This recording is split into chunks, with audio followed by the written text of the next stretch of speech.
I learned the truth in the middle of a wedding toast, standing in heels that hurt my feet, and a dress I'd bought just to look acceptable to people who had already decided I didn't belong. My father cleared his throat and tapped his glass with a fork. The sound cut cleanly through the ballroom, sharp and commanding the way his voice always had when he wanted attention. 200 guests turned toward him. Crystal chandeliers scattered light across sequined gowns and navy suits.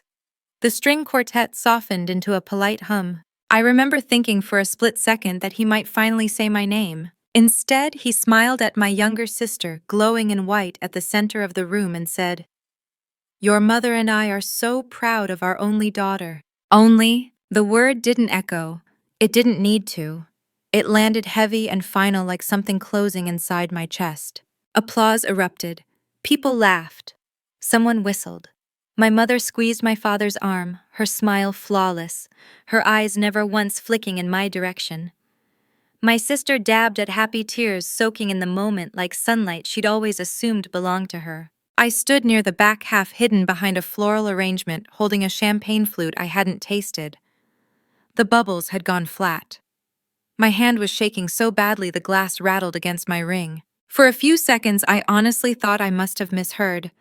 That maybe he meant something symbolic. That maybe after everything I'd done for this family, someone would correct it. No one did. The band swelled again. The guests turned back to their conversations.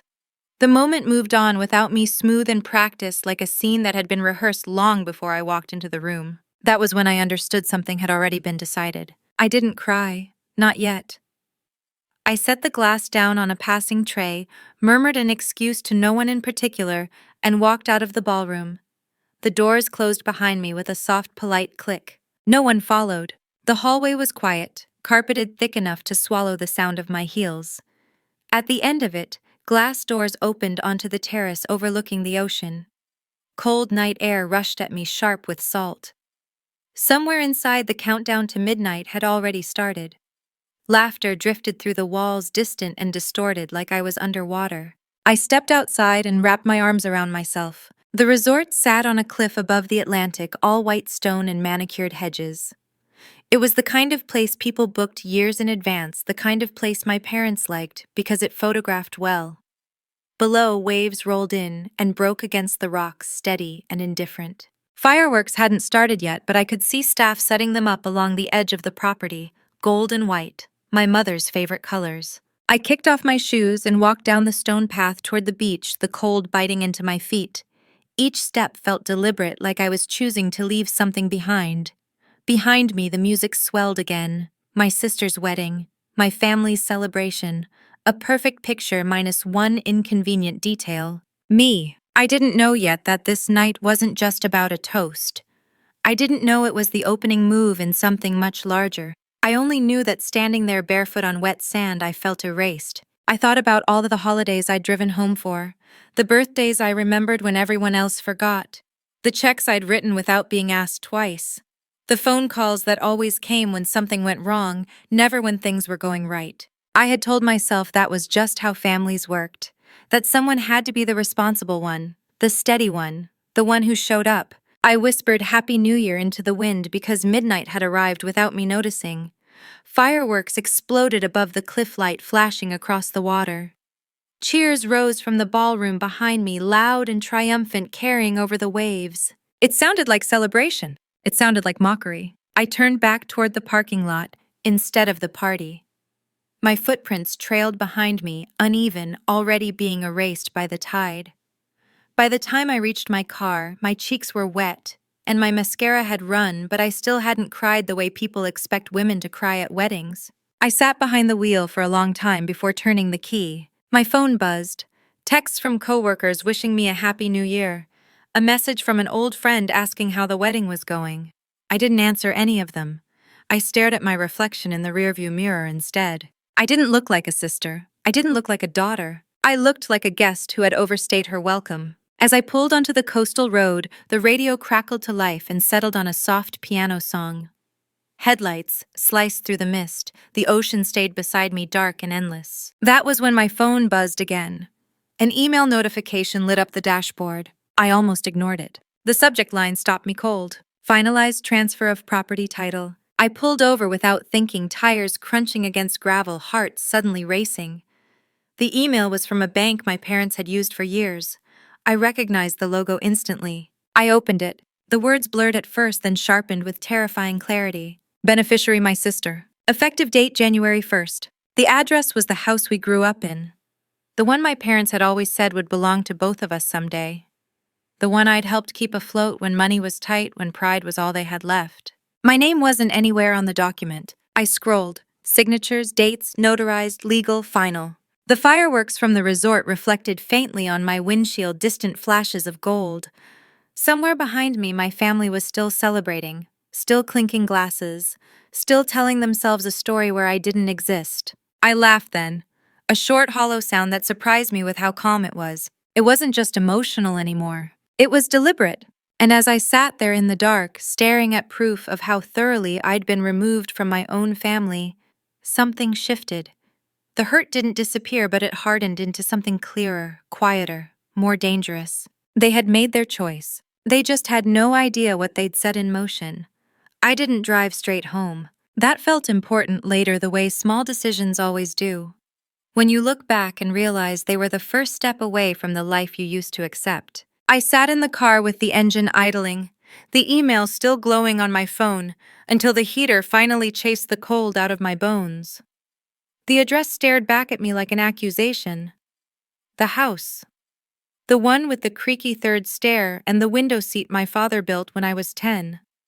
The one my mother used to call the family legacy, as if saying it often enough made it permanent. I knew enough about contracts to recognize what I was looking at. This wasn't a draft. This wasn't a mistake. It was executed, recorded, clean, planned. The irony tasted bitter. I worked in compliance for a living. I taught companies how to spot risk, how to document everything, how to protect themselves from exactly this kind of quiet betrayal. And yet I'd never once thought to protect myself from my own family. I started driving the coastal roads, slipping past in a blur of fog and dark water. My phone buzzed again. Another text from a coworker, then one from my sister's college roommate gushing about the wedding. I silenced everything. When I finally pulled into my apartment garage, it was past 1 in the morning. The city was quiet in that suspended way it gets after holidays, like everyone had collectively exhaled. I sat in the car until the dashboard clock ticked forward, then turned it off.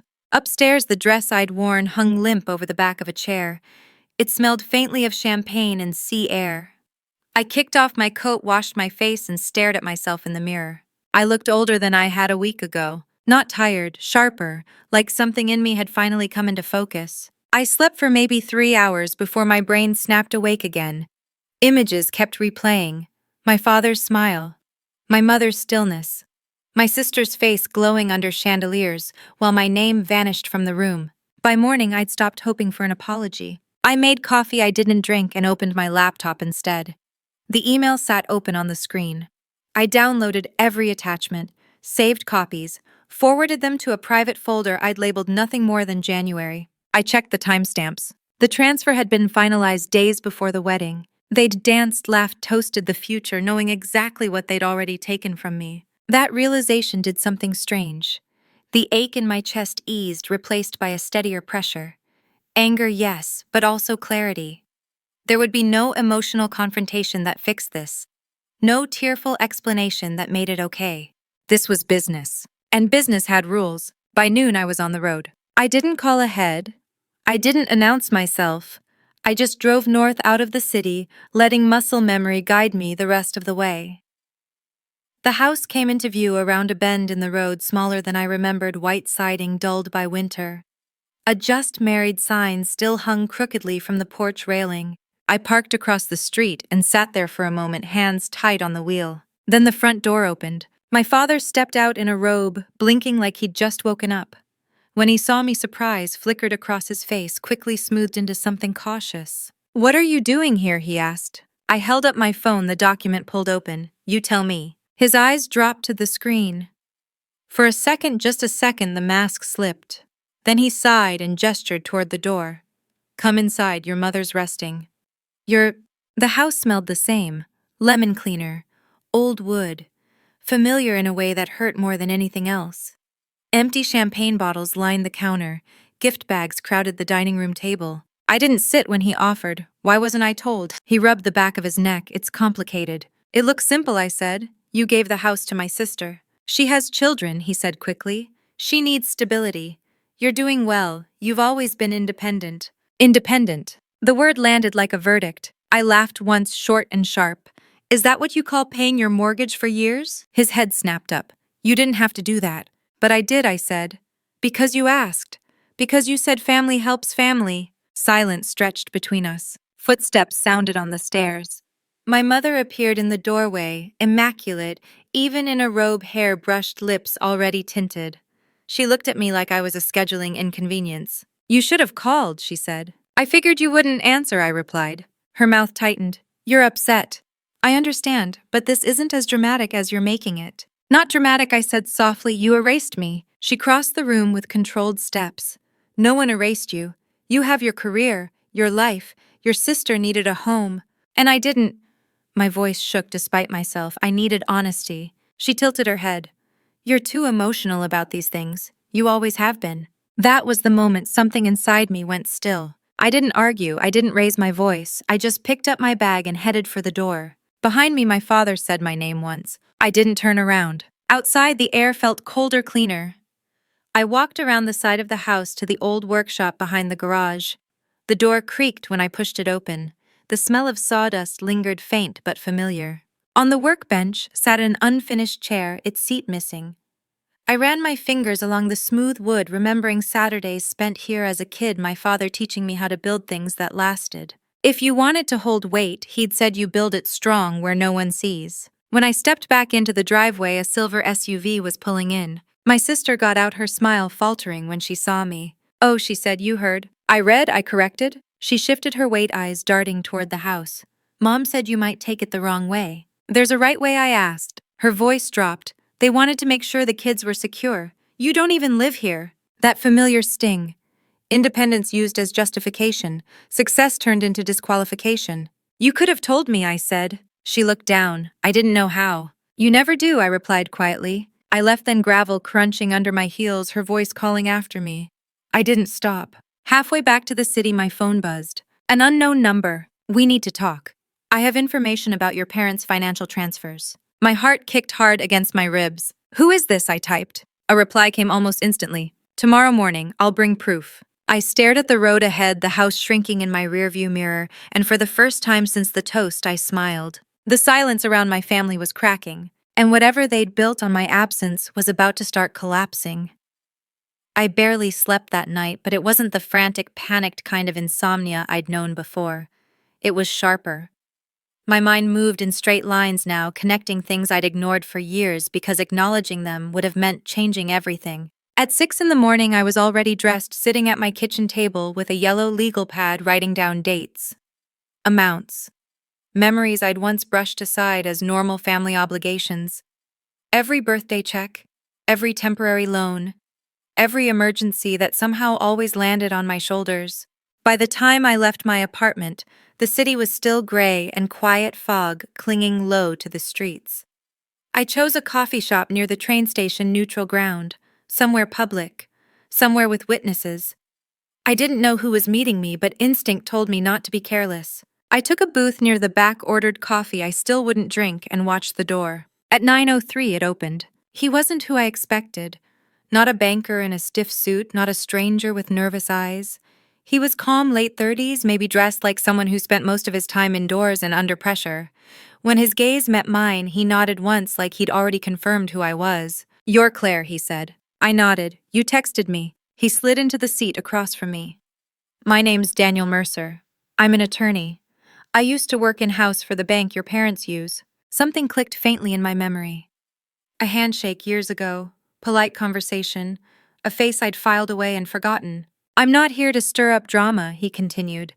But after what I saw last week, I couldn't stay quiet. He placed a thin folder on the table between us. I didn't touch it yet. What did you see? Inconsistencies, he said simply. The kind that don't happen by accident. He opened the folder and turned it toward me.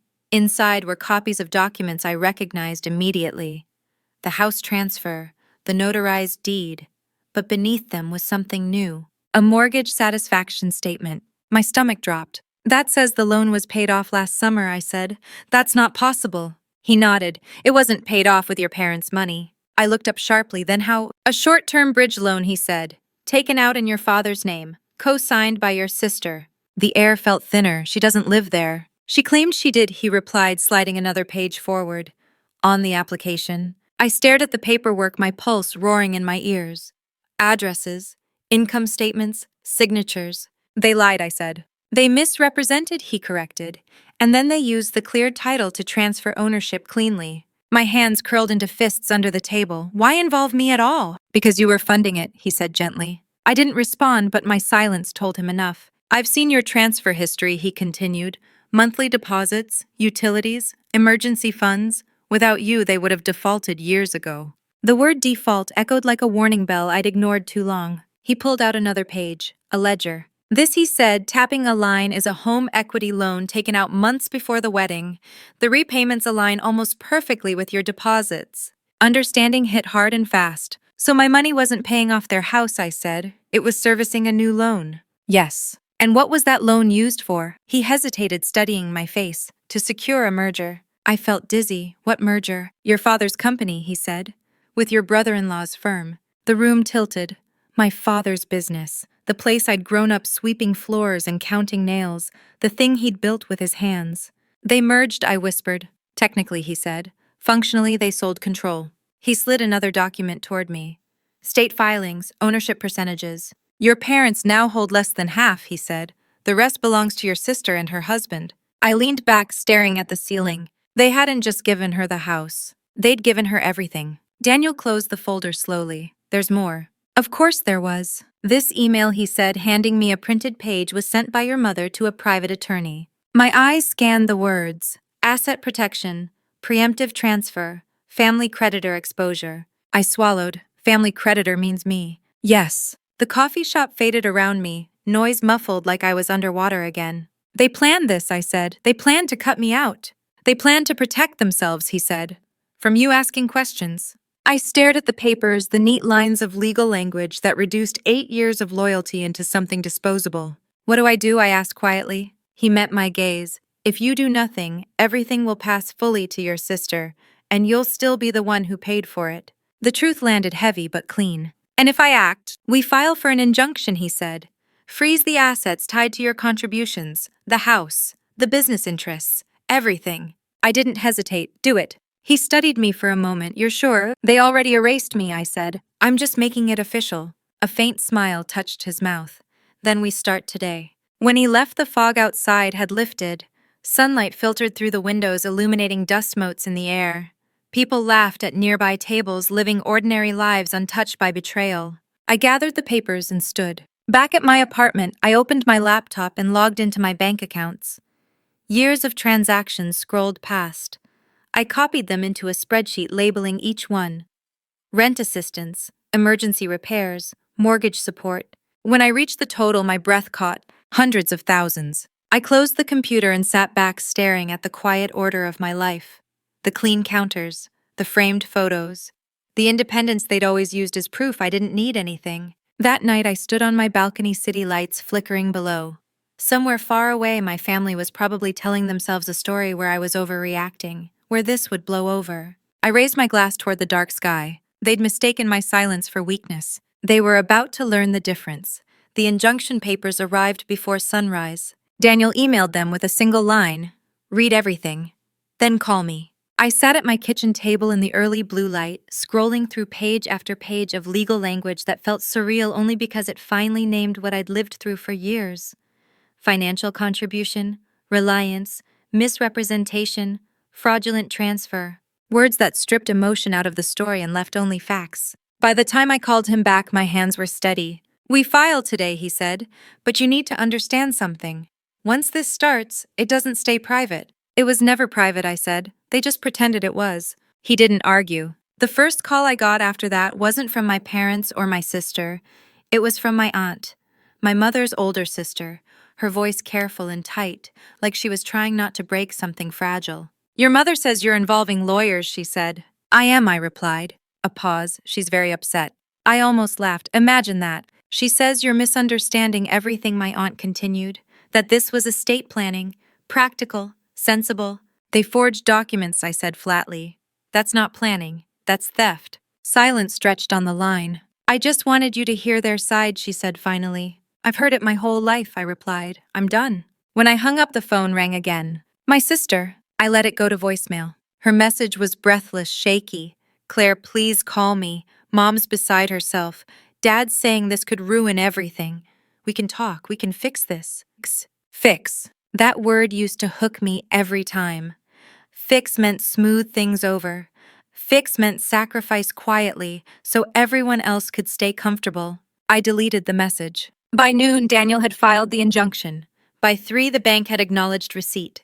By evening, the first cracks appeared. My father called. I almost didn't answer, almost. What are you doing? He demanded, skipping pleasantries. Protecting myself, I said. You're attacking your own family, he snapped. Do you have any idea what this will do to the business? You should have thought about that before you used my money to sell it, I replied. His breath hitched. You don't understand how desperate things were. I understand exactly, I said.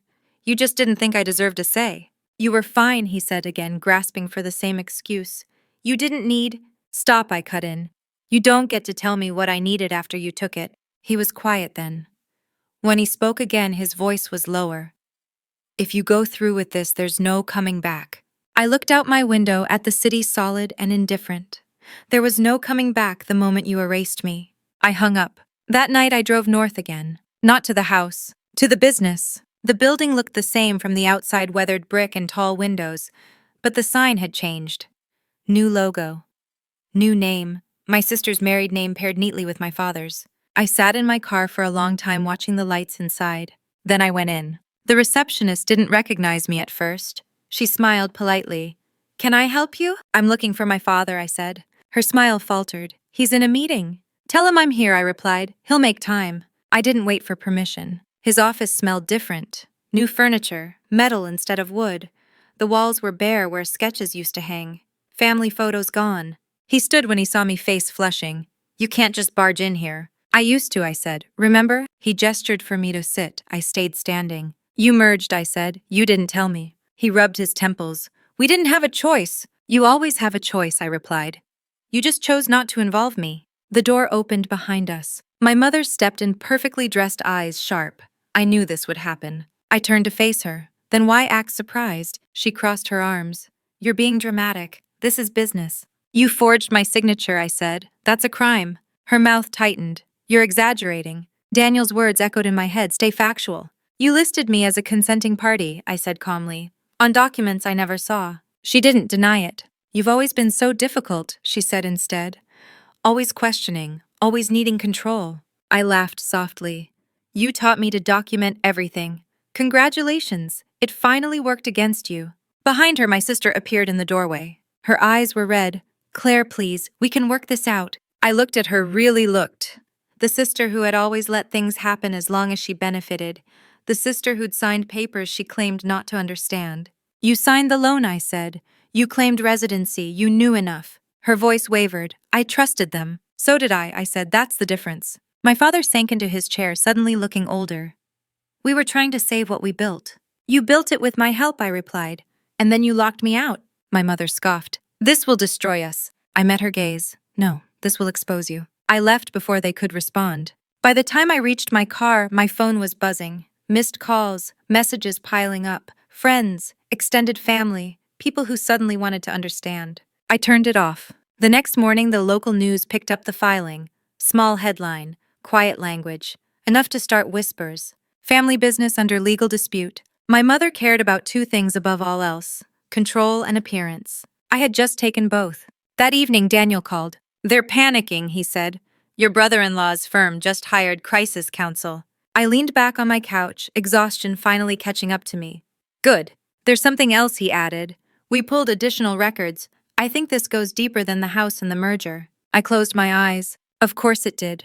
What kind of deeper, I asked. The line was quiet for a beat. The kind that turns this from family drama into criminal exposure, he said. I smiled slowly. They'd spent years teaching me how to stay quiet. Now they were about to learn what happens when the quiet one stops playing along. The first real crack in my parents' version of reality came 48 hours later, and it didn't arrive with shouting or tears. It arrived in an envelope. Daniel texted me a photo of it first. Thick paper, law firm letterhead.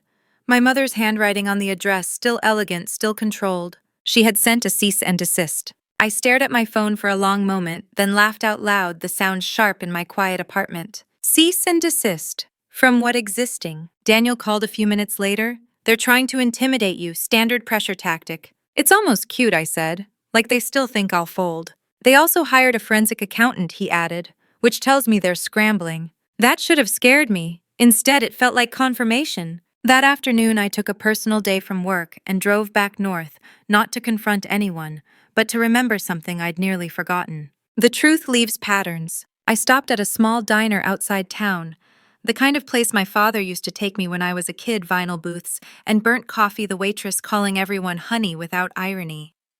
I slid into a booth by the window and ordered pie I didn't really want. Halfway through the first bite, I saw her, Edith Bowman. She'd been my father's bookkeeper for nearly 2 decades.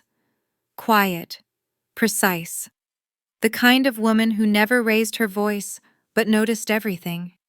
She carried her purse like it held secrets because it usually did. She froze when she saw me. Then she smiled, hesitant but warm, and walked over. I wondered when you'd show up, she said, sitting without being invited. I didn't know I was expected. She glanced around, lowering her voice. This town talks, and lately it's been talking fast. I studied her face. You know something. She sighed. I know a lot of things I was told not to notice. We talked slowly at first. Neutral things. The weather, the wedding, the way everything felt different now. Then she leaned in. The merger wasn't clean, she said. Your mother rushed it, pushed documents through without proper review. My pulse quickened. Did my father know? Edith hesitated. He knew enough to be afraid, but not enough to stop it. She reached into her purse and pulled out a folded sheet of paper. I shouldn't give you this, she said, but I kept copies. Old habit. It was a bank transfer, a large one, from the business account to my sister, dated 1 week before the wedding. Memo line discretionary bonus. My throat tightened. They paid her. Edith nodded. Your mother called it a gift, said it was for starting her new life. With my money, I thought. They used company funds, I said. They used whatever they could, Edith replied softly. I sat back, the diner's noise fading. This wasn't favoritism anymore. This was extraction. Did they forge anything else, I asked? Edith's eyes flicked toward the window. I didn't say that. But you're thinking it. She nodded once. I'm sorry, she said. I should have spoken up sooner. I met her gaze. You just did. When I got back to my car, my hands were shaking. I called Daniel immediately. He didn't interrupt as I spoke. When I finished, there was a long pause. This changes things, he said finally. That transfer alone could trigger a broader investigation. And the forgeries. If we can prove them, he said, your parents didn't just betray you. They committed fraud. That night, I barely slept. The next morning, my sister showed up at my apartment. She didn't call, she didn't text. She just appeared, eyes swollen, mascara smudged, looking smaller than I'd ever seen her. I didn't know where else to go, she said. I didn't invite her in right away. Why now, I asked. Because everything's falling apart, she said. Mom's crying. Dad won't eat. The business accounts are frozen. Adam is furious. Adam, her husband. The man who'd suddenly appeared with solutions when my parents were desperate. What did he promise you, I asked. She looked down. Stability, security, a future. And what did he ask for? Her silence answered me. He said it was temporary, she whispered. That you were fine. That you didn't need any of it. I stepped aside and let her in. She sat on my couch, wringing her hands. I never meant to hurt you. I believe you, I said. That doesn't change what you did. Tears spilled down her cheeks. They told me you'd understand. I sat across from her. They always say that about me. It's how they justify everything. She flinched. Adam says if you keep pushing, the company will collapse, that people will lose jobs. I leaned forward. Adam used this company as collateral to fix his own problems. Her head snapped up. What? He needed access, I said. And our parents gave it to him. Her face drained of color. You should talk to him, I added. Ask him what he's really protecting. She shook her head slowly. He won't tell me anything anymore. There it was. The truth finally catching up. Go home, I said gently, and don't sign anything else. She hesitated at the door. Do you hate me? I considered the question carefully. No, I said, but I'm done saving you. After she left, I sat alone in the quiet apartment, staring at the evidence spread across my table. Documents, emails, transfers, patterns. This wasn't revenge anymore. This was accountability. Daniel called that evening. We found something, he said. A secondary ledger, hidden. My breath caught. Hidden how? Off the books, he replied. Your brother-in-law's firm routed losses through your father's business. I closed my eyes. They weren't just saving themselves, I said. They were covering him. Yes, Daniel said, and now he's exposed. Outside my window, the city hummed on unaware. Inside me, something settled. They had taken years from me, my loyalty, my silence, my trust. Now the bill was coming due, and for the first time, I wasn't the one paying it. The first threat arrived disguised as concern. It came from an unfamiliar number late in the evening, just as the city outside my windows dimmed into its nighttime rhythm. You're pushing this too far. People are getting hurt. I stared at the screen, my pulse steady in a way that surprised me. A week ago, that message would have sent me spiraling, searching for what I'd done wrong, who I needed to placate. Now it felt like confirmation. I didn't respond. A second message followed minutes later. Adam is trying to keep everyone employed. You're going to destroy livelihoods over a family disagreement. There it was, the pivot, turning wrongdoing into martyrdom. I forwarded the messages to Daniel and turned my phone face down on the table. The next morning, Daniel called early. They're shifting strategy, he said. Your brother-in-law hired a crisis firm. They're planting the idea that you're vindictive, unstable, acting out of jealousy. I laughed, though there was no humor in it. Of course they are. They're also trying to move assets, he added, quietly, before the injunction tightens. Can they, I asked? Not legally, he said, but that doesn't mean they won't try. By noon, the rumor mill was working overtime. An old friend from high school messaged me out of the blue. A former coworker commented on a photo I hadn't posted in years. Even my boss asked gently if everything was okay. It was astonishing how quickly people who had never asked me a real question suddenly wanted reassurance. I gave none. Instead, I drove north again, this time to my aunt's house. She'd been hovering on the edges of this story since the beginning, calling to check in, passing along updates she pretended not to be invested in. When she opened the door, her face was tight with worry. They're saying terrible things about you, she said, ushering me inside. Your mother's beside herself. I set my bag down. Is she? She says you're doing this to punish her, my aunt continued. That you've always resented your sister. I met her gaze. Do you believe that? She hesitated too long. I believe, she said carefully, that families can hurt each other without meaning to. That's not what's happening, I replied. They meant it. We sat at her kitchen table, the same one where holidays had unfolded year after year, me always on the end, passing dishes, smoothing over tension. Did you know, I asked quietly, about the money? Her shoulders sagged. I knew things weren't right. I didn't know how bad. That's how it works, I said. Plausible ignorance. She reached for my hand. You don't have to burn everything down. I pulled my hand back gently. I didn't light this fire. On the drive home, Daniel called again. We identified the shell accounts, he said.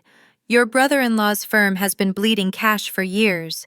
They used your family's business to hide it. So this was never about saving my parents, I said. It was about saving him. Yes, Daniel replied, and now he's cornered. That evening, my sister called. I let it ring once, twice, then answered. Her voice was raw. He's not who I thought he was. I leaned against the counter, exhaustion finally settling in my bones. What did he do? He moved money, she said, without telling me.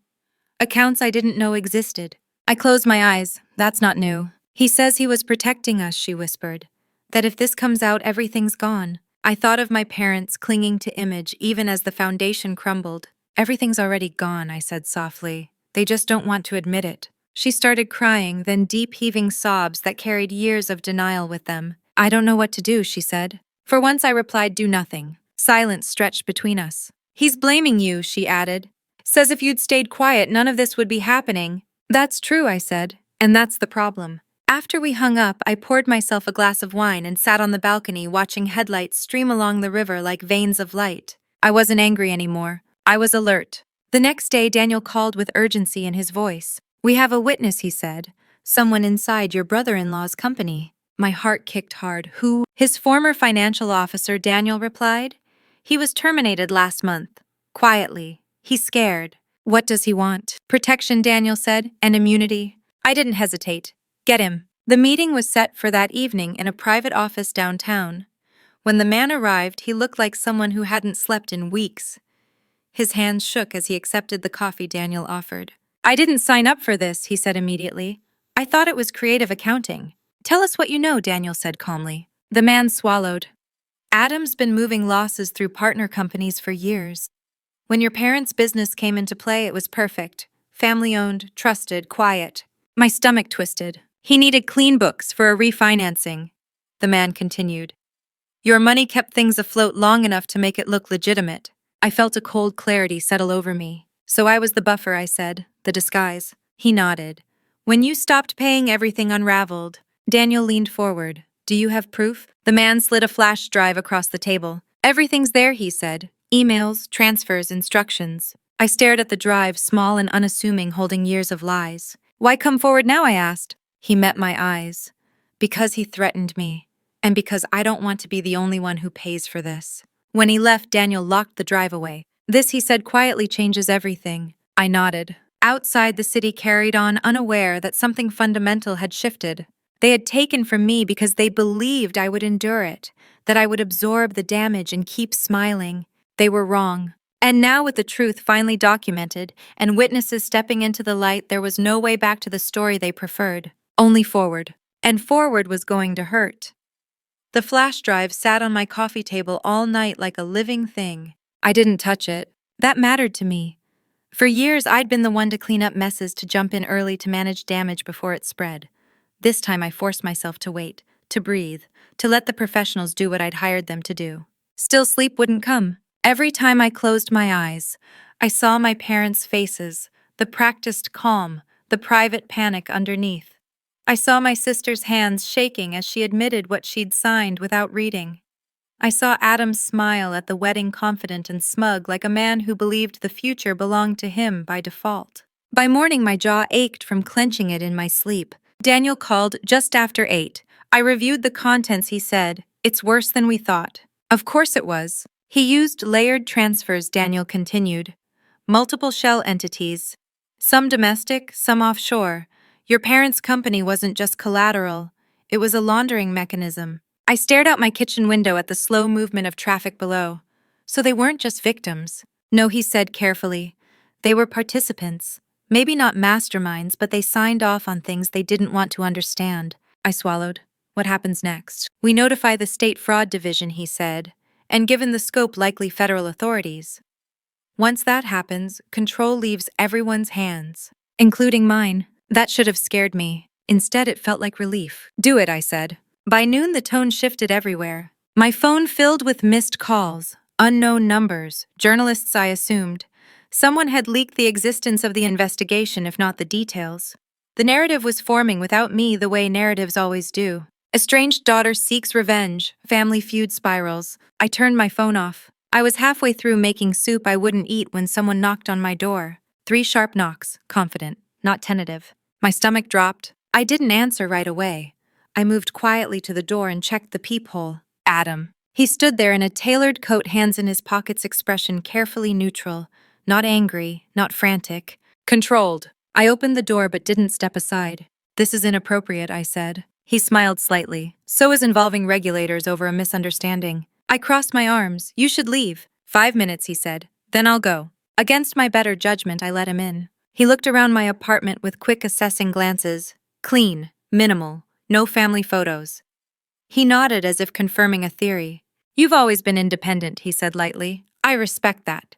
I didn't respond. He sat without being invited. This has gotten bigger than it needs to be. You made it that way, I replied. He leaned forward.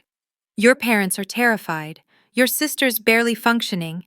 This isn't what you want. I laughed, short and humorless. You don't know what I want. He sighed. You want justice? Fine, let's talk terms. There are no terms, I said. Everyone has a price, he replied smoothly.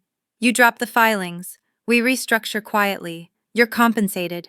I felt something cold settle in my chest. You think this is about money? I think, he said, voice sharpening, that you're about to burn down everything that made your family who they are. I stepped closer. They did that themselves. His jaw tightened. For the first time, the mask slipped. You don't understand what you're dealing with, he said.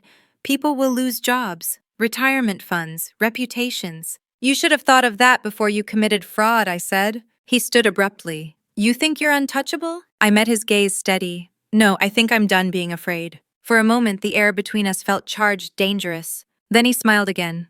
You're making a mistake. So did you, I replied, and yours is documented. He left without another word. My hands were shaking when I locked the door. I called Daniel immediately. He came to my apartment, I said. There was a pause. That was a mistake on his part. What now, I asked. We document the contact, Daniel said, and we escalate. The escalation came faster than I expected. That evening, my sister called in tears. He's moving money, she said. I saw the transfers. He's trying to empty accounts. Tell Daniel everything, I said. I think he's scared, she whispered. He should be, I replied. The next morning, the story broke. Local outlets first, then national blogs. The language sharpened. Allegations. Financial misconduct. Family-owned firm under investigation. By lunchtime, reporters were camped outside my building. I didn't speak to any of them. Daniel sent a single message, stay inside. We've requested protective measures. Protective measures. That phrase would have felt dramatic once. Now it felt necessary. That night, an envelope appeared under my door. No return address. Inside was a photograph. Me, outside the courthouse 2 days earlier, taken from across the street. On the back in block letters, 2 words were written. Drop it. My pulse thundered in my ears. I didn't scream, I didn't cry. I took a photo of the photo and sent it to Daniel. His reply came instantly. Do not respond. Police are being notified. I sat on the floor back against the door, holding the photograph in my hands. This was no longer just about money or betrayal. This was intimidation. And intimidation only ever came from one place: fear. They were afraid. And that meant they were losing. I looked at the image again, at my own face, frozen mid-step, unaware I was being watched. You should have stayed gone, Adam had said. He was wrong. I had stayed gone for years. This time I was staying. The police called it harassment. Daniel called it escalation. I called it inevitable. 2 officers came to my apartment the next morning, polite and young, the kind who still believed most problems could be solved with documentation and patience. They took photos of the photograph, asked me if I recognized the handwriting, if I'd noticed anyone following me recently. I answered calmly. I gave them timelines, names, context. When they left, the apartment felt too quiet. Daniel arrived an hour later, carrying a slim briefcase and the weight of someone who hadn't slept. He locked the door behind him and stood there for a moment, listening, like the walls themselves might be reporting back to someone else. This isn't random, he said finally. I know, I replied. They're panicking, he continued, and panic makes people sloppy. I sat across from him at the kitchen table while he laid out the next steps. Protective order, formal complaint, coordination with investigators, everything procedural, everything necessary. You may need to leave the city for a bit, he said, just until things cool down. I shook my head. If I leave now, they'll think it worked. He studied my face. You understand the risk. Yes, I said. I also understand patterns. That was the thing about growing up in my family. You learned to read the weather before the storm broke. You learned which silences meant danger and which meant indifference. Adam's visit, the photograph, the message. This wasn't a bluff, but it wasn't power either. It was desperation. That afternoon, the State Fraud Division made contact. Formal, measured, curious in the way professionals are when they already know the answer but need you to say it out loud. I gave a statement that lasted nearly 3 hours. When it ended, the investigator leaned back in her chair and regarded me carefully. You understand. She said that once this proceeds, there's no controlling the outcome. I've never controlled the outcome, I replied.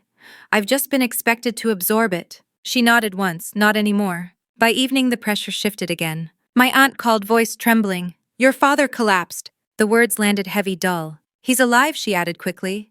But it was a heart event, stress-related. I closed my eyes. Part of me wanted to rush north immediately, to step back into the role I knew so well. The fixer, the buffer, the daughter who showed up when things broke. Another part of me stayed still. I'm sorry, I said, and meant it, but I can't make this stop. She exhaled shakily. Your mother says this is killing him. I felt something inside me harden. No, I said quietly. The lies are. After we hung up, I sat alone on the couch, the city glowing faintly through the windows. Guilt pressed in from all sides, familiar and insidious, trying to convince me that accountability was cruelty. Daniel's words echoed in my head. This leaves everyone's hands. That night, my sister came over again. She looked exhausted, eyes, hollow movements, brittle. She collapsed onto the couch and buried her face in her hands. He threatened me, she said. I went still. Adam. She nodded. Not directly. But he said if I didn't back him publicly, things could get ugly. For who, I asked. She looked up at me, eyes red. For you. I laughed softly without humor. He's already tried. She flinched. What? I showed her the photo. Her face drained of color. Oh my God. He's not protecting you, I said gently. He's protecting himself. She stared at the image for a long moment.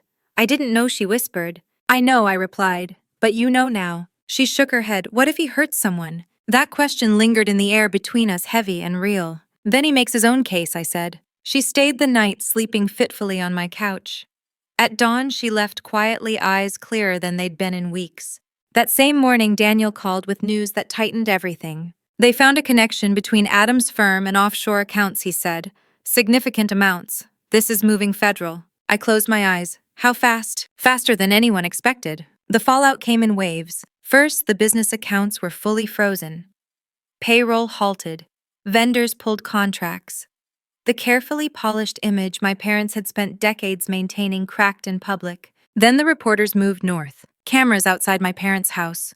Questions shouted through hedges. Headlines that used words like alleged and scheme and family run. My mother called that night, her voice thin and shaking. Please, she said, just stop. This has gone too far. I leaned against the counter, the phone heavy in my hand. It went too far when you decided I didn't matter. We were trying to survive, she said. You were trying to stay admired, I replied. Those aren't the same. She sobbed openly, then the sound raw and unfamiliar. For a moment, I almost reached for comfort. Then I remembered the documents, the signatures, the way she'd looked at me and called me emotional. I can't fix this, I said quietly, and I won't. I hung up before she could respond. That night, Daniel insisted I stay somewhere else, a friend's place, a hotel, somewhere less predictable. I packed a small bag and left my apartment under cover of darkness, the city feeling suddenly vast and impersonal. As I lay awake in an unfamiliar bed listening to traffic and distant sirens, a strange calm settled over me. They had tried guilt. They had tried fear. They had tried intimidation. And none of it had worked. Because somewhere along the way, the thing they'd relied on most had disappeared. My silence. Whatever came next, I would meet it standing, and they knew it. The call came at dawn. Daniel's voice was tight, controlled, the way it gets when bad news has already hardened into fact. They broke into an office, he said. Not yours, his. I sat up in the narrow guest bed, heart kicking hard. Adam. No, he replied. Someone who could hurt him. My mind raced. Who? The former financial officer, Daniel said. The one who gave us the drive. For a moment, the room felt too small. Is he alive? Yes, Daniel said. Barely. Carbon monoxide. They're calling it an attempted suicide, but it doesn't fit. I swung my legs over the side of the bed, feet hitting cold floor. Where is he? Hospital north of the city, Daniel replied. Under guard now. I closed my eyes. I had known this was coming. I just hadn't wanted to admit how far Adam might go when cornered. They took his laptop, Daniel continued. But we already have copies. That's not what scares me. What does? He told the police your father was involved. The words slid under my ribs like ice. My father wouldn't, I said automatically. Daniel was quiet for a beat. He told the man Adam knew where to find him, that Adam would make it right. I said nothing, because in that silence, memories rearranged themselves. My father's constant fear of public embarrassment, his willingness to sign things he didn't want to understand, his belief that problems could always be managed quietly. I need to see him, I said. Daniel hesitated. I need to see my father, I repeated. The hospital smelled like antiseptic and exhaustion. Fluorescent lights hummed overhead, flattening everything into harsh clarity. The former financial officer lay unconscious in the ICU tubes and machines, doing the work his body couldn't. I didn't go into his room. Instead, I sat in a plastic chair in the hallway while Daniel spoke quietly with investigators. Words drifted toward me. Timeline, opportunity, financial motive. When Daniel returned, his face was grim. This has crossed into criminal conspiracy, he said. And given the intimidation, it's no longer just financial. I nodded, numb. What about my parents? They're being questioned, he replied, separately. The drive north to Camden felt endless. Gray sky, bare trees, familiar roads that now felt like evidence trails. My parents' house was surrounded by vehicles when I arrived. Unmarked. Official. The neighbors watched from behind curtains. Inside, my mother sat rigid on the couch, eyes red but dry. My father was at the dining table, hands clasped, looking smaller than I remembered. He looked up when he saw me. Maddie, he said softly, you came. I stood just inside the doorway. I was told you knew where to find a witness. My mother inhaled sharply. This is outrageous. I ignored her. Did you tell Adam where he was? My father's shoulders sagged. I thought he just wanted to talk. You thought I said, my voice steady despite the pounding in my ears, that a man under investigation would handle things gently. He looked at the table. I didn't think. That's the problem, I cut in. You never thought it would touch blood. My mother stood. How dare you come in here and accuse us like criminals? Because you are, I replied. The word hung there undeniable. My father's voice broke. We were drowning. I know, I said. I was holding you above water. Tears finally spilled down his cheeks. Your mother said Adam could fix it. I turned to her. At what cost? She didn't answer. Sirens sounded faintly outside. A knock followed, firm and official. The investigators returned, faces set. They asked my parents to come with them. My mother grabbed her purse with shaking hands. My father stood slowly looking at me like he was memorizing my face. I never wanted to hurt you, he said. I believed him. That didn't change anything. After they left, the house felt hollow like a stage after the actors had gone. I stood alone in the living room, surrounded by decades of curated family life, and felt nothing but exhaustion. Daniel found me there a few minutes later. Are you okay? I nodded once. I will be. He studied me carefully. Adam's next. The arrest came that evening. No dramatic chase. No shouting. Just handcuffs in a parking garage and a man who finally looked afraid. The charges were read. Fraud, conspiracy, witness intimidation, attempted manslaughter. As they led him past the cameras, he glanced at me across the crowd. You think this ends here? He hissed. I met his gaze, calm and unflinching. It already did. You just didn't know it yet. The next days blurred together. Statements, interviews, paperwork, headlines that no longer tried to soften the language. My parents were released pending charges. Their reputations collapsed overnight. Friends vanished. Invitations dried up. My sister called me late one night, voice hollow. They're moving out, selling what they can. I closed my eyes. I'm sorry. She paused. Are you? I thought about it. I'm sorry it came to this, I said. I'm not sorry I stopped it. After we hung up, I stood on the balcony of the borrowed apartment, watching the city breathe. I had spent my whole life absorbing impact so others wouldn't have to feel it. Now the weight was shifting back where it belonged. And for the first time, it didn't crush me. It steadied me. The silence after the arrests was louder than anything that had come before. No frantic calls, no late-night messages, no one asking me to fix what couldn't be fixed anymore. Just quiet stretched thin over everything like frost. For the first time in my adult life, my phone stayed still. Daniel warned me that this part would feel strange. When the noise stops, he said, that's when people start to feel what they've lost. He was right. The hearings began within weeks. Preliminary motions, bail arguments, endless procedural steps that reduced years of deception into sterile language. I attended when I had to. I avoided the rest. I had learned the hard way that proximity didn't equal responsibility. My parents sat on opposite ends of the courtroom, no longer a united front. My mother still dressed impeccably, spine-straight, eyes forward.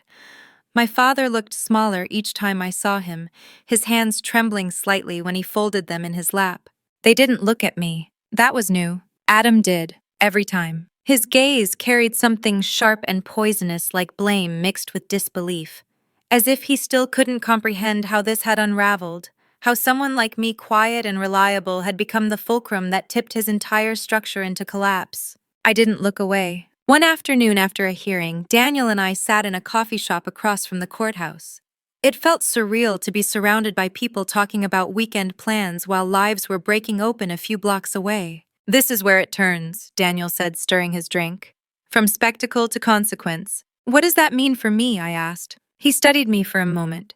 It means you stop being the story and start being the witness. I nodded. That felt right. My sister tried again a week later. She showed up at the hotel where I was staying temporarily, eyes tired but clearer than they'd been in months. She didn't cry this time. That mattered. They're blaming each other, she said quietly.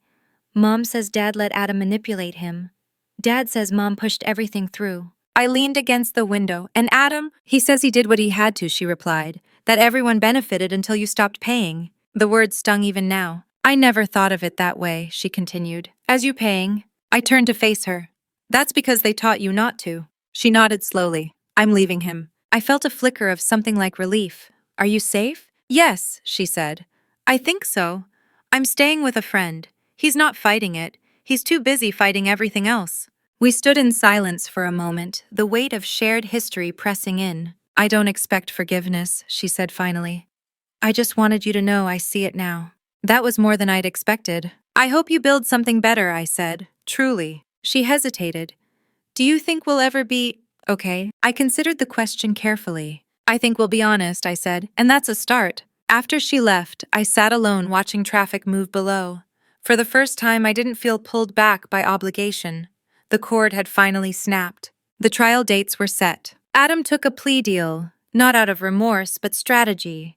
He gave up enough to protect himself from the worst outcomes implicating others along the way, including my parents. Seeing it in writing was different. Names, signatures, clear lines of cause and effect. Daniel walked me through it all, patient and precise. They avoided prison, he said, but they lost everything else. I exhaled slowly. And the business? Liquidated, he replied. Assets seized. Proceeds go toward restitution. The house sold soon after. A quiet listing. No photos that showed the cracks in the foundation or the history soaked into the walls. Just a charming coastal property newly vacated. I didn't attend the closing. I didn't need to. Work became my anchor. Not because I buried myself in it, but because it finally felt aligned with who I was. I was promoted quietly without fanfare. A role in ethics and compliance that felt almost poetic. The woman who had been erased from her family now taught corporations how not to erase the truth. One evening, months after the last headline faded, Daniel invited me to dinner. No files, no updates, just food and conversation that didn't revolve around crisis. You're different, he said halfway through the meal. I smiled, I hope so. You don't brace yourself anymore, he added. You used to sit like you were waiting for impact. I thought about that. About how long I'd lived like that. I don't need to anymore, I said. The call about my father came on a rainy Tuesday. Heart failure. Advanced. Not sudden, but not slow either. I sat with the phone in my hand long after my sister finished speaking. Daniel watched me carefully. You don't have to go. I know, I said, but I want to. I drove north 2 days later. The house they rented was small, unremarkable, no ocean view, no prestige, just a place to exist quietly. My mother opened the door. She looked older than I remembered. Not frail, but stripped of the armor she'd worn for decades. You came, she said softly. I did. Inside, my father sat by a window, oxygen humming beside him. He smiled when he saw me, a real smile, unguarded. I'm glad, he said. I wanted to see you. We talked about small things, the weather, a book he'd been reading, nothing heavy. When the silence came, it wasn't sharp. I'm sorry, he said eventually. Not for the mess, for making you invisible. My throat tightened. I forgive you, I said. And meant it not because he deserved it, but because I did. He passed 2 weeks later. The memorial was small. No cameras, no speeches about legacy, just quiet acknowledgement of a man who had built things with his hands and broken others with his fear. When it was over, I stood outside alone, breathing in the clean air. The past no longer clawed at me. That night back in the city, I stood on my balcony and raised a glass toward the lights. Not in celebration, in release. I had chosen myself, and that choice had changed everything. Grief didn't arrive the way I expected it to. There were no dramatic waves, no days lost to bed or sobbing fits in grocery store aisles. Instead, it came quietly like a low ache behind my ribs that surfaced at odd moments. When I passed a hardware store and smelled fresh-cut lumber. When I heard an old song on the radio my father used to hum without realizing it. When I reached for my phone to share a small victory and remembered there was no one left on the other end who needed to hear it. The memorial ended without incident. No confrontations. No apologies offered too late to matter. My mother barely spoke to me, but when she did, her voice lacked the sharpness that once defined her. She looked diminished not by loss of status or money, but by the absence of an audience. That was new. On the drive back to the city, I realized something else had changed. I wasn't angry anymore. Not numb, not resigned, just finished. The weeks that followed felt like learning to walk in a body that finally fit. My days filled themselves naturally. Work had structure and purpose. Friends, the real ones, showed up without needing updates or explanations. I started sleeping through the night, a small miracle I hadn't known I'd been missing. One evening, I found myself standing in a home goods store staring at a set of dining chairs I didn't need. Solid wood, simple design, built to last. I smiled to myself and walked away. I didn't need to recreate the past to honor it. Daniel and I stayed in touch, though the intensity shifted. Our conversations moved from filings and deadlines to books travel, and the strange quiet that comes after surviving something public and ugly. One night over dinner, he said something that stuck with me. You know what surprised me most, he said. You never tried to punish them emotionally. I tilted my head. I didn't. No, he said. You didn't rage. You didn't humiliate. You just stopped carrying what wasn't yours. I considered that. I think I said slowly I'd spent my whole life being the container. Once I set it down, there was nothing left to throw. He smiled. That's not revenge most people understand. Good, I replied, it wasn't for them. My sister called once more before the end of summer. She sounded steadier, not happy exactly, but grounded. She'd moved into a small place of her own. She'd gone back to school part-time. She spoke carefully like someone learning a new language. I wanted to tell you, she said, I'm starting therapy. That's good, I replied genuinely. There was a pause. I'm unpacking things, childhood things, the way we were pitted against each other without realizing it. I leaned back on my couch listening. That takes courage. I wish I'd had yours sooner, she said. I chose my words carefully. I didn't have courage. I ran out of options. She exhaled softly. I hope one day I can make it up to you. You don't need to, I said. Just don't repeat it. When we hung up, I didn't feel the familiar pull to fix or rescue. Just a quiet hope that she would find her way. Autumn arrived gently. The city shifted colors. I took long walks without headphones, letting my thoughts wander where they would. Sometimes they drifted back to the wedding, the toast, the word that had started it all. Only, it no longer hurt. Because it was no longer true. I had built a life that existed fully on its own terms. One where my worth wasn't measured by usefulness or silence or sacrifice, one where love didn't require erasure. One afternoon, my company asked me to speak at a small internal seminar on ethical decision-making. Standing at the front of the room, I looked out at faces attentive and curious people who believed rules mattered because people mattered. I told a story. Not mine exactly, but close enough. About what happens when loyalty goes unquestioned, when discomfort is mistaken for harmony, when the person holding everything together is never thanked, only expected. The room was quiet when I finished. Afterward, a woman in her late 50s approached me, eyes bright with something like recognition. Thank you, she said. I needed to hear that. So did I thought. That night alone on my balcony, I realized something else. The revenge everyone expected hadn't come in the form of destruction or public shaming. It had come in something far quieter and far more unsettling to the people who had underestimated me. I was thriving, no longer reacting, no longer explaining, no longer shrinking to fit a narrative that required my absence to function. They had taken from me because they believed I would endure it forever. They had been wrong. The city lights flickered below, steady and indifferent, and for the first time in a long time, I felt a deep, uncomplicated gratitude. Not for the pain, for the clarity it had forced, for the version of myself that no longer waited to be chosen. I went inside, closed the door, and turned off the lights. Tomorrow would come, and I would meet it whole.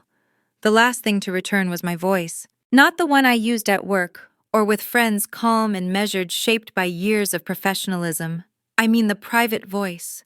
The one that lived under my ribs, the one I had learned slowly and painfully to silence. It came back on an ordinary morning. I was standing in my kitchen, sunlight spilling across the counter, coffee cooling in my mug. Nothing dramatic, no memory attached, no trigger, just quiet. And in that quiet, I realized I was no longer bracing for something to go wrong. For most of my life, happiness had felt conditional, temporary, something to enjoy carefully, because it would eventually cost me. Peace always came with an invisible invoice. If I rested, someone else struggled. If I succeeded, someone else resented it. If I spoke, someone else suffered. That belief had shaped everything. Losing it felt like stepping into a room I didn't know existed. A year had passed since the wedding, since the toast, since the word that had erased me without apology. The city outside my windows had moved on completely. New scandals, new heroes, new outrage cycles. My name no longer meant anything to anyone who didn't know me. I liked it that way. The trial had ended months earlier. Guilty pleas, settlements, restitution agreements that sounded tidy on paper, but could never repay what had been taken emotionally. My parents lived quietly now, reduced not by punishment, but by truth. My mother never called again. My sister sent occasional updates, neutral and respectful, the way you do when you understand that closeness has to be rebuilt from scratch if it's rebuilt at all. I didn't chase reconciliation. I didn't run from it either. I let things be what they were. Work became more than a distraction. It became a place where my instincts finally made sense, where asking hard questions wasn't framed as disloyalty, but as care, where transparency wasn't dangerous but valued. When my promotion became official, there was no celebration dinner with family, no obligatory toasts. I went home, poured a glass of wine, and sat on my balcony as the city lights came on. That felt right. Daniel remained in my life, though not as a savior or a symbol, just a man who had seen me at my most stripped down and never tried to reshape me into something easier. We moved carefully, honestly, without urgency, without the need to perform. One evening, walking along the river, he asked me something that surprised me. "If you could go back," he said, "would you stop it from happening?" I thought about the wedding, the house, the documents, the fear, the long nights where my entire sense of self had cracked open. "No," I said finally. He waited. "Because if it hadn't happened," I continued, "I'd still be surviving someone else's life instead of living my own." He nodded like he understood exactly what that cost. That night I dreamed of my father. Not the version from the courtroom or the hospital, the one from my childhood. Hands dusty with sawdust, laughing when a piece of wood didn't fit the first time, teaching me how to sand against the grain and why rushing ruined good work. I woke with tears on my cheeks and no heaviness in my chest. Just memory. Just love. Just release. On the anniversary of the wedding, I did something unexpected. I hosted a dinner. Nothing formal, no assigned seats, just a few friends, mismatched chairs, food cooked slowly and imperfectly, the kind of night where conversations overlapped and laughter came easily. At one point, I caught myself watching everyone around the table feeling something warm and unfamiliar. Belonging. Not because I had earned it, not because I had fixed anything, but because I had chosen people who chose me back. Later, after the dishes were done and the last guest had left, I stood alone in the quiet kitchen. The same sunlight I'd noticed that morning, now gone, replaced by the soft glow of city reflections in the glass. I thought about how many years I'd spent trying to be good enough to be kept. How many times I'd been told, directly or not, that love was something you qualified for. I finally understood the truth they never taught me. Love that requires you to disappear is not love. Family that survives by sacrificing one member is not family. And silence, no matter how polite, is not peace. If you are the one who remembers every birthday, who smooths every conflict, who pays every quiet price, so others can feel whole, I want you to hear this clearly. You are not difficult. You are not too much. You are not wrong for wanting fairness. And leaving does not mean you failed. Sometimes leaving is the first honest thing you've ever done. I poured one last glass of wine and stepped back onto the balcony. Somewhere down the street, a saxophone played softly, the notes drifting upward through the dark. The city breathed. Life continued. I raised the glass not to revenge, not to victory, but to something far more radical: self-respect. To the women who raised families, carried secrets, swallowed injustices, and are just now realizing they're allowed to choose themselves. To the ones who were excluded, overlooked, written out of stories they helped build. To anyone who stayed quiet until the silence nearly broke them. Your story isn't over. It's just finally yours. If this story felt familiar, if it stirred something you've kept buried for years, tell me in the comments. Your voice matters more than you think. And if you believe that choosing yourself isn't selfish but necessary, like and subscribe. There are more stories to tell. The storm always passes. What matters is who you become after the sky clears.